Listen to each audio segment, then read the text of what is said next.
how do you measure success in the war against Iran? On behalf of the Americans, that is, how would you measure progress? Because it's a very unique kind of war. Is it the destruction of ballistic missiles, offensive capabilities, defensive capabilities?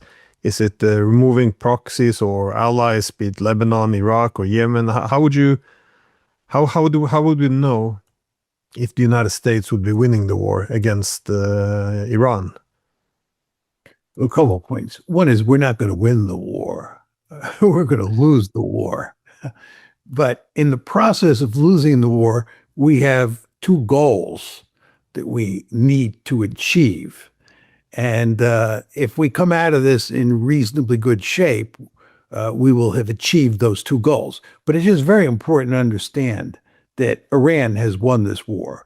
Iran is going to emerge from this war much more powerful relative to its neighbors than it was on February 27th. America's position in the Gulf is going to be greatly weakened as a result of this war. But I want to get to your specific question because it is terribly important. We have two goals here. Putting aside the question whether we win or lose, we have two goals. Number one is to open the strait because we got to get oil flowing. And that will include Iranian oil, which we're allowing to come out of the strait. And we're allowing the Iranians to get paid in dollars for that oil, right? We're giving them a good deal because we want to flood the market with oil so that the economy, the international economy, doesn't go off a cliff. So goal number one was to open the strait, get the oil flowing. Goal number two is to get a nuclear deal. We have to get a nuclear deal. It's obviously going to be some variant of the JCPOA, but there has to be some sort of deal that limits what Iran can do in terms of developing nuclear weapons moving forward. You mentioned missiles. There's going to be no agreement on missiles. Some people might say, well, what about supporting Hezbollah, Hamas, and the Houthis? There's going to be no agreement there, right? The regime change, that was another one of our goals. There's not going to be regime change. Not as a immediate result of this war, maybe in 2 or 3 or 4 years, who knows, but not now. The key issue is the nuclear issue. Now, it's very important to understand how the Memorandum of Understanding was structured. It was structured so that the shooting between, or the bombing between Iran and the United States would be shut down once the memorandum was signed. And number two, the strait would be opened and oil would flow out into world markets. Now, with regard to the bombing campaign stopped on April 8th. There was really nothing to stop. The bombing campaign ended and we went to a blockade. And we can't go back to a bombing campaign for a whole slew of different reasons, right? So that really didn't matter that much, except maybe in Lebanon. But let's leave Lebanon aside. The key issue to start with that we cared about was opening the strait. And the strait is now opened for all intents and purposes. Not fully open, but it appears that it may be fully opened. And if it isn't, we're in real trouble. But that was the least difficult goal to achieve, because the Iranians have a vested interest in selling their oil. Okay. The big number two goal that's sitting out there is the nuclear issue. And that is yet to be resolved.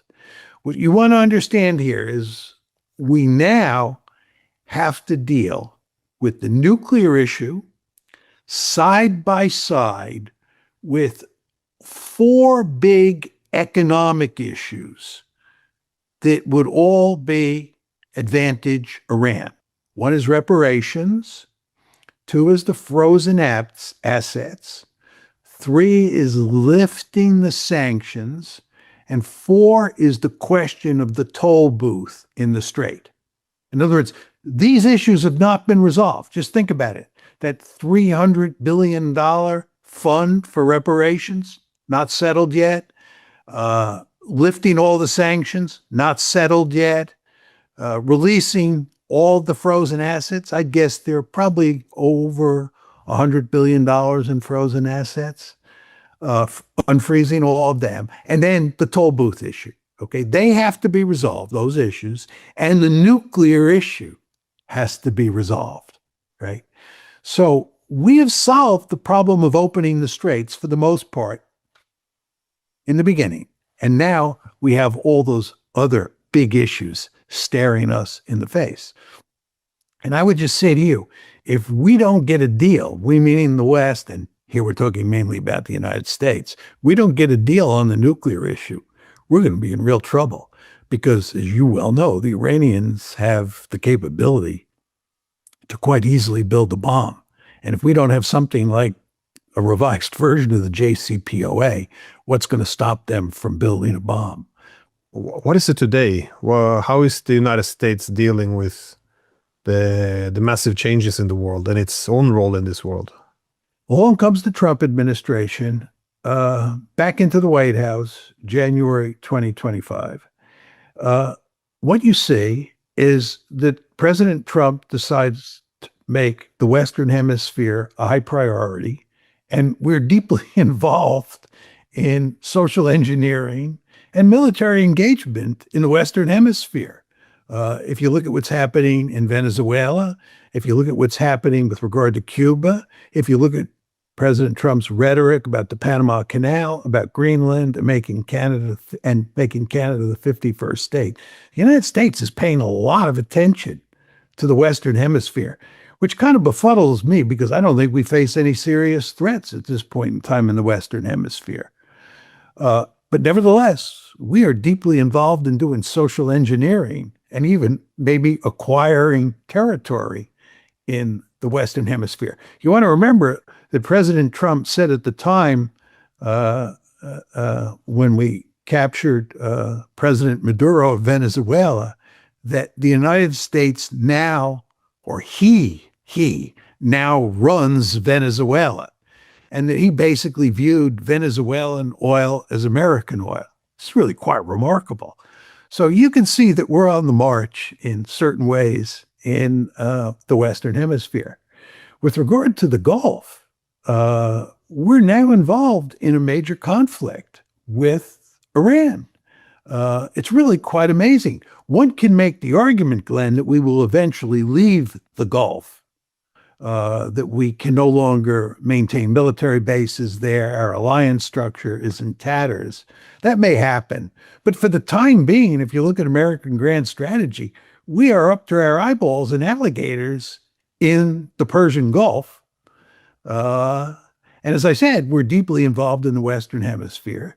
With regard to Ukraine and Europe, as we talked about earlier in the show, it appears that President Trump is more or less re-engaging in Ukraine, getting more deeply involved. And one could argue, Glenn, as the tide turns against Ukraine, which you and I know is happening as we speak, that the Americans will feel compelled to move in and do everything possible to rescue Ukraine so as not to suffer a humiliating defeat. And then there's East Asia. That is what the Pentagon calls the pacing threat. So we're not leaving East Asia. And if you look at what the Chinese are likely to do over time and what the Americans are likely to do over time, that's a dangerous area of the world. I wouldn't be surprised if 10 years from now or even 5 years from now, when you and I are talking about all the problems in the world, that China is not at the top of the list.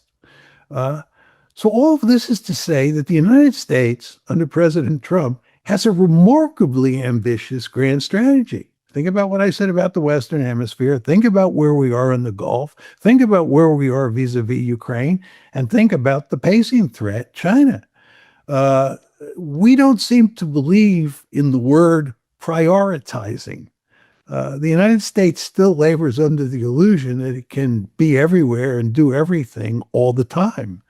大家好，我是主播周玉琴。很多的朋友告诉我们，选择原版的太阳星全效克菲尔益生菌，它添加有羽衣甘蓝，健康再加分。